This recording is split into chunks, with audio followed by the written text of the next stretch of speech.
Ого, поры как кратеры, черные точки на посту, прыщики на дежурстве. Ну что, хозяйка, вызываем меня? Я пришел спасать твою кожу. Я обычный белый рис, но если меня правильно приготовить, я превращусь в твоего личного мастера по фарфоровой коже.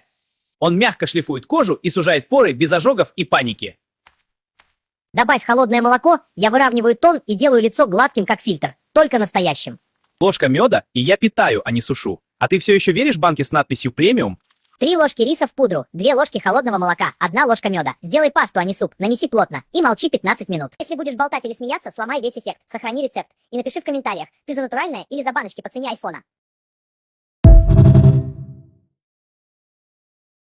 Salom! Men sening eng badbo'y oyog'ingman. Meni hidimdan qutulish oson, faqat quloq sol. Oyoqlaringni issiq sho'r suvga sol. Qanchalik achchiq bo'lsa, shunchalik yaxshi. Bakteriyalar qochib ketadi. Sintetik paypoqni yo'q qil. Bu paypoq emas, kimyoviy zavod. Hid shu yerdan chiqadi. Arzon qora choy damla. Oyoqlaringni shunga yuv. Teri qotadi, hid chiqmaydi. Ozgina sirka qo'sh. Ha, barbekyu hidiga o'xshaydi, lekin hid butunlay yo'qoladi. Krossovkani paketga sol, bir kechaga muzlatkichga qo'y.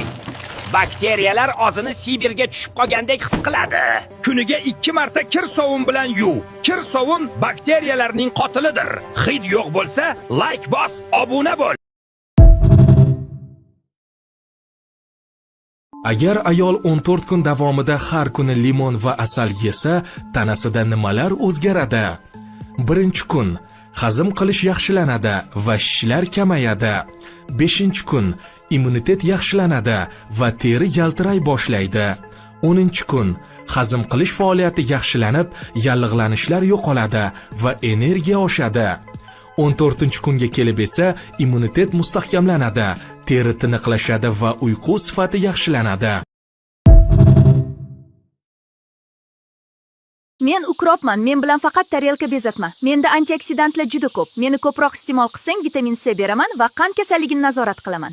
Men petrushkaman. Meni tanam K vitamini bilan to'yingan. Men ovqat hazm qilish uchun tez yordamman. Tanangdagi ortiqcha suvni chiqarib yuboraman. Men kashnichman. Men organizmingdagi xolesterinni me'yorlashtirib, qondagi og'ir metallarni yo'qotib beraman. Men rayhonman. Men shamollashni yo'qotib, tanang muvozanatini saqlayman. Tanang sog'lom bo'lsa, hammasi okey bo'ladi, do'stim. To'g'rimi? Agar maslahatimiz yoqqan bo'lsa. Yurakchamni qizartirib qo'y. Ha.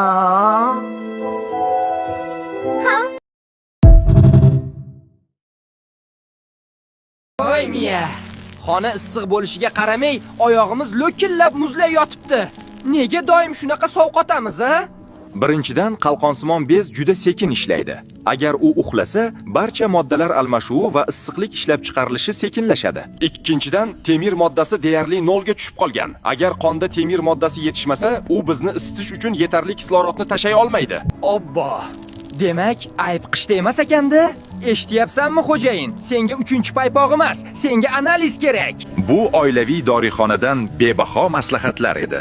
Bizga obuna bo'ling va kuzatishda davom eting. Reis ayollarning sochi nega bunday silliq va uzun? Sirini ochdik. Bu kastor yog'i. Mana qiynalayotganimni ko'ryapsizmi? U meni ritsinalein kislotasi bilan qoplaydi. Qon aylanishimni tezlashtiradi. Bu rozmarin yog'i. Bosh teringga chuqur singib, mana shu kichkina follikulani uyg'otadi. Meni massaj qilib surting. Bu guruch suvi, aminokislotalar va inozitolga boydi. Ular shikastlangan joylarni ichkaridan tiklaydi. Ma'lumotlar foydali bo'lsa, Like bosib obuna bo'ling. Munisaxon sizni chaqqon deb o'ylasam, dangasalik bo'yicha Nargizaxon oldingizda ip yesh olmay qoldilar-ku. Uyat, qizlar uyat. Qog'oz qalam olib yozib oling, meni qanday mazali qilib yeyishni o'rgataman. Xo'p, meni artib oldingiz. Endi bo'laklarga bo'ling va saryog', murch, tuz sepib yesangiz, ta'amimni bir umr unutolmay yurasiz. Endi ikkinchi usul. Bir qoshiq qaymoqqa tuz, murchni solib, meni botirib yeng. Qarabsizki, bolalar ham tinmay meni so'raydigan bo'lishadi. Uchinchi usul, Ustimga pomidor va bir tomchi zaytun yog'i quying, shunda yoqimli hidim ham yo'qolib, og'zingizda erib ketaman. 4-usul. Meni yaxshilab maydalang, nonga ozgina sariyog' surtib, ustiga meni qo'yib buterbrod qiling. Qarabsizki, mendanda mazalisi bu olamda bo'lmaydi. Ha, aytgancha, yana har safar tuz seping deb eslatish shart emasdir, ha? Hech bo'lmasa shunga farosatingizni ishlating, Munisaxon. Sizni bilaman, men bo'lmasam och yuraverardingiz, ha? Bundan keyin bilmas edim degan bahona yo'q. Endi navbat sizniki, Munisaxon. Obunani bosib qo'ying. Janob sudya, mana bu o't pufagi bizni qabul qilmayapti. Oshqozonda tiqilib qoldik, hamma yoq yog' bo'lib ketdi. Uni darhol jazolash kerak. Menga qaranglar. Men qanday ishlay? Ustimizdan sharshara bo'lib muzdek ko'l oqyapti. Hamma yog'imiz toshdek qotib qoldi-ku. Ayb bizda emas. Hukm o'qiladi. Ayb egasining o'zida. Muzdek suv ichish to'xtatilsin. O'rniga iliq choy va ko'katlar berilsin. O't pufagi ozod. Xonim tartibga chaqirilsin. Sog'ligingiz o'z qo'lingizda. Agar bu maslahat foydali bo'lgan bo'lsa, yaqinlaringizga ulashing va foydali layfhaklar uchun obuna bo'ling. Я тональный крем. Ты опять взяла не свой тон. Посмотри на себя, козла, ты оранжевая. Тон выбирают по шее, при дневном свете и без загара. Я консилер. И я все вижу. Я должен быть всего на полтона светлее кожи, а не белым пятном под глазами. Я пудра. Я не шпаклевка. Зачем ты наносишь меня на сухую кожу? Сначала крем, вы, потом я. И тонким слоем, а не лопатой. Я румяна. Не маши мной пятнами. Только на яблочке щек и мягко растягивать к вискам. Я хайлайтер, я легкий акцент. Скулы, галочка над губой, чуть на нос. А не так, чтобы тебя из космоса было видно.